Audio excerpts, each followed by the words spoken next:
Welcome to Zoom In, Zoom Out, your global look at news from Taiwan. I'm Sally Jensen. The EU is trying to tighten up the sustainability of its supply chains, and Taiwan may not pass its standards. To learn more about this, we're joined today by Armin Ibitz. He's an associate professor of European Studies at the Wenzao Ursuline University. Armin, welcome to the show. Happy to be here. Hello. So let's take a look at the industry here in Taiwan, specifically the production of phones. Now, over half of the world's population owns one, but what goes into making one takes components from all over the world. How much of what goes into making a smartphone is made here in Taiwan? Obviously, we all use our mobile phones on every day now, meanwhile, so which means the demand for mobile phones is huge, and Taiwan plays, of course, a key role into this in the production. As you all know, that Taiwan is one of the largest producers of components for mobile phones, so mainly OEM companies. Could you quickly explain what OEM is? What do you mean by that? Original equipment manufacturers, which means we see that actually large companies, large manufacturers, they somehow source out the production to companies inside their own country, but also globally. Taiwan plays a key role in just manufacturing the AI servers, artificial intelligence servers, for example, and mobile phones, cameras, many components actually what in devices we would see that they are products from another country. They are produced here in Taiwan. So we should not underestimate the role of Taiwan it plays inside this ecosystem of electronics and electronic component production.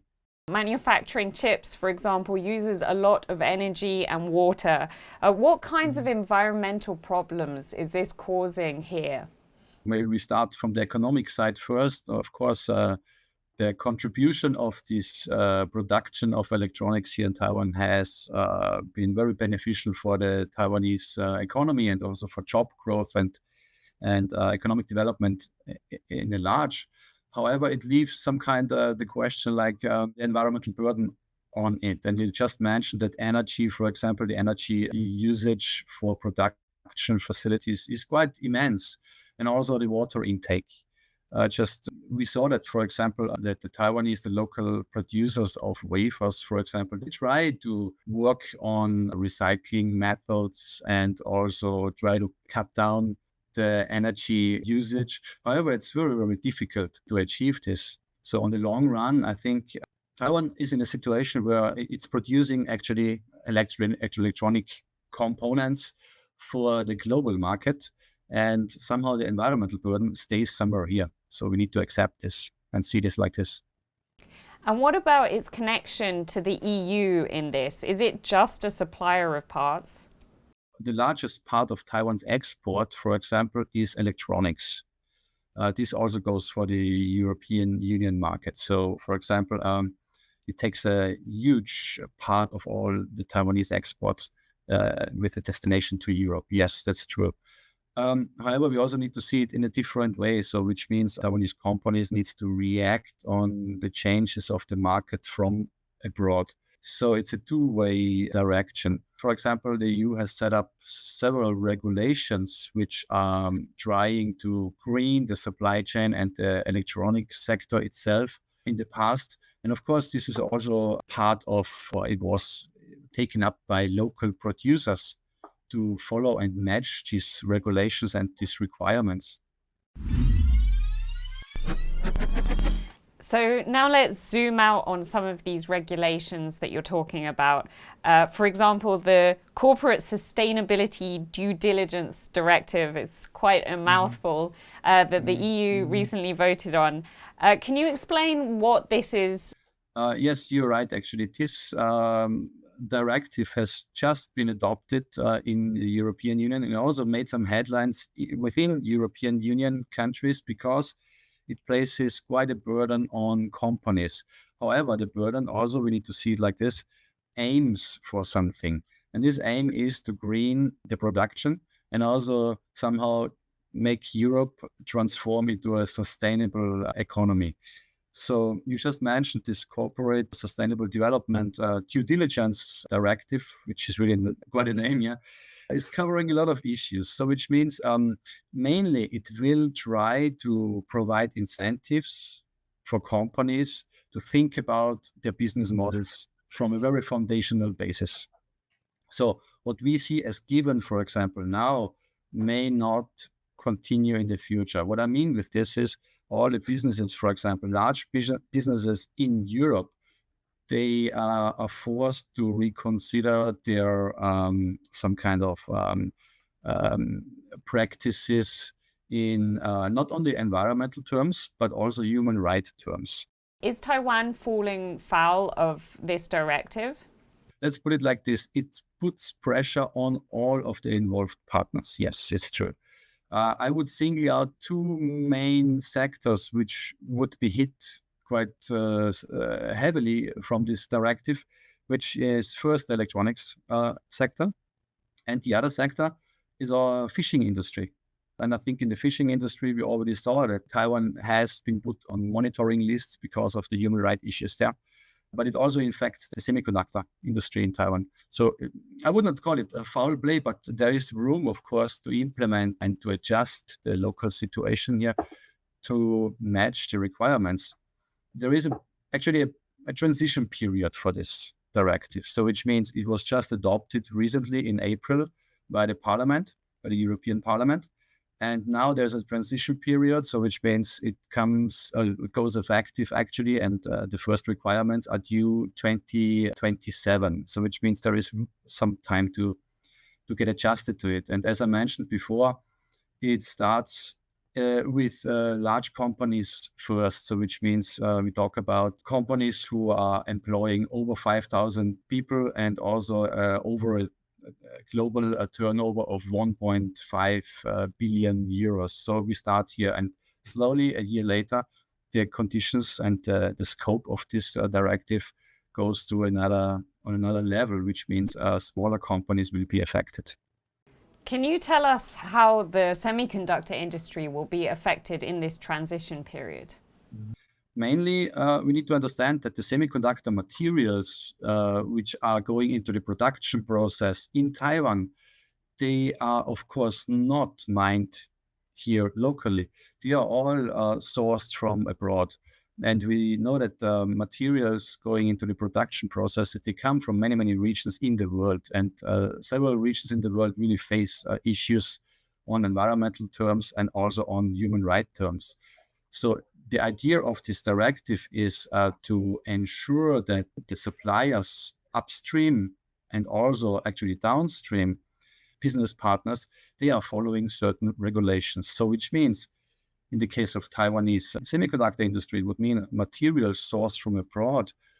Taiwanese companies would need to make sure and ensure that environment is protected, sustainable development efforts are made, and there is no, for example, violation of human rights issues on the supply chain of these materials. So it's quite a challenge to follow this. So which means in the next years, I would expect, or actually the next month, and several companies are working on this already now, we would expect that companies look very carefully about who are the suppliers, what practices they have in place, and then maybe identify some kind of issues which pop up, and also think about how to address these issues and how to prevent such issues on the long run. Tech has one of the biggest carbon footprints of any industry, and this is growing. What is the EU now doing to tackle this? There are several issues actually. We need to understand that, for example, the tech industry, in the production process, a lot of energy is used. Electricity is used at different kind of forms. Energy, mainly electricity.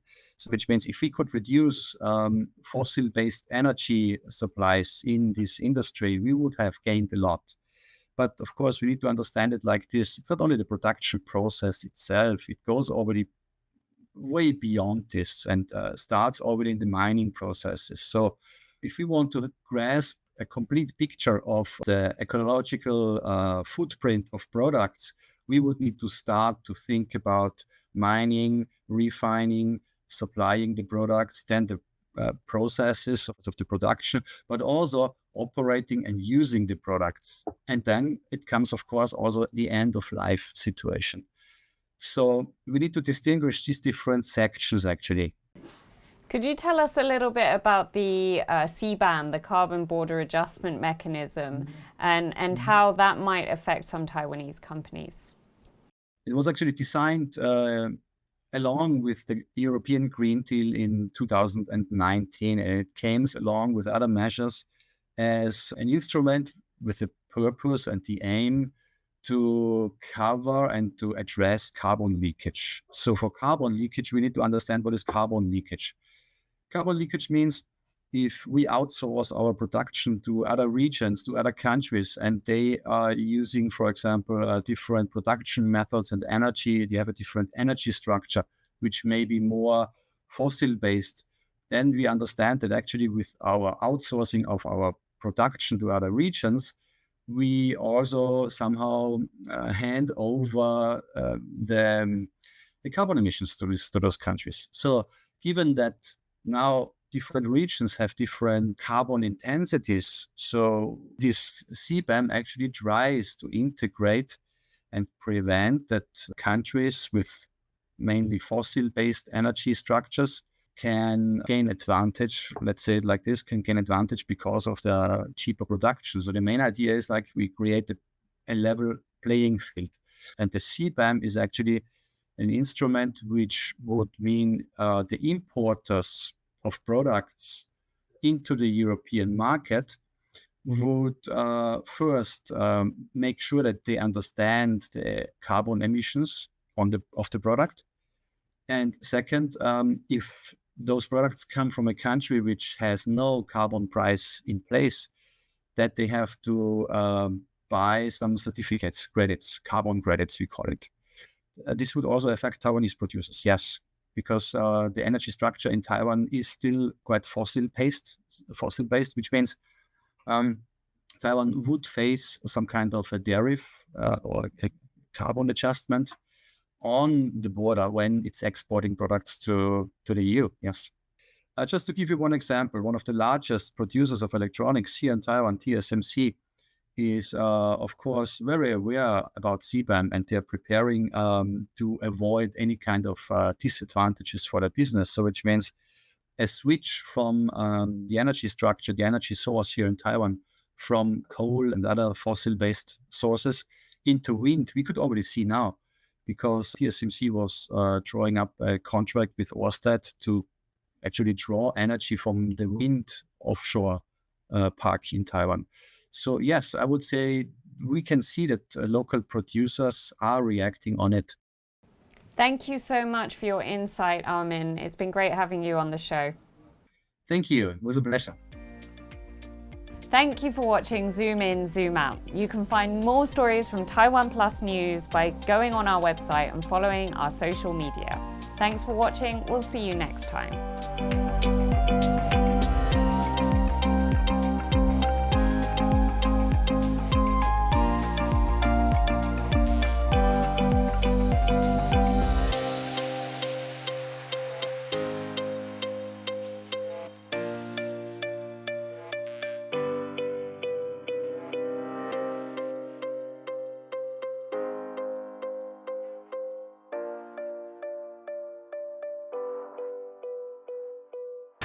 In the face of adversity, the power of truth. A roadmap for a just and open world, charted by the freest country in Asia. Taipei for TaiwanPlus. TaiwanPlus News, a voice of freedom in Asia. We bring you stories from Taiwan every day of the week. Our reporters travel the nation.